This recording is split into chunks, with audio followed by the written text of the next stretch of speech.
మధ్య కాలంలో cable bridge మీద సాయంత్రం పూట చాలామంది యువతులు వచ్చేసి సెల్ఫీస్ కోసం ఫొటోస్ కోసం ఆగిన సందర్భంలో యాక్సిడెంట్ జరుగుతూ ఉన్నాయి. నిన్న జరిగిన ఘోర యాక్సిడెంట్లో ఒక వ్యక్తి చనిపోవడం జరిగింది. కేవలం కేబుల్ బ్రిడ్జ్ మీద ఆగడం వల్ల ఇలాంటివి జరుగుతున్నాయి.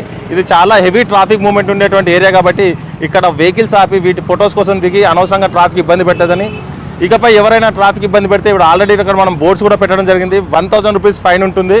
అక్కడ ఐటీసీ కోహినూర్ దగ్గర వెహికల్స్ ఆపి పార్క్ చేసి ఈ ఫుట్పాత్లో నడుచుకుంటూ వచ్చేసి దీన్ని చూడొచ్చు, కానీ ఈ రోడ్డు పైన ఎట్టి బస్సులో ఉండకూడదని వీటిపైన కూర్చొని ఫోటోస్ చేయడం నిషేధిస్తున్నాం.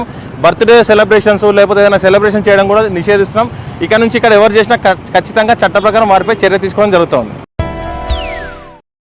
ఎంప్లాయీ మందు తాగి ఉద్యోగం చేస్తుంటే సస్పెండ్ చేస్తున్నారు. డాక్టర్ మందు తాగి ఆపరేషన్ చేస్తే సర్టిఫికెట్ లాగేసుకుంటున్నారు. మందు తాగి రోడ్ల మీద వాహనం నడిపితే ప్రాణానికి ముప్పు అని ఫైన్లు వేస్తున్నారు, జైలుకి పంపిస్తున్నారు. అవునా కాదా?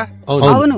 మరి మందు తాగి ఓటు వేస్తే ఊరికి ముప్పు కాదు, రాష్ట్రానికి ముప్పు కాదు, దేశానికి ముప్పు కాదు, మన బంగారు భవిష్యత్తుకు ముప్పు కాదు. నీకిచ్చిన పవిత్రమైన ఓటుని నువ్వు అపవిత్రం చేసినట్టు కాదు. కడుపు నిండా చొక్కేసుకుని వేలికి చొక్కేయించుకుని నీ వేలుతో నీ కంటిని నువ్వే పొడుచుకున్నట్టు కాదు.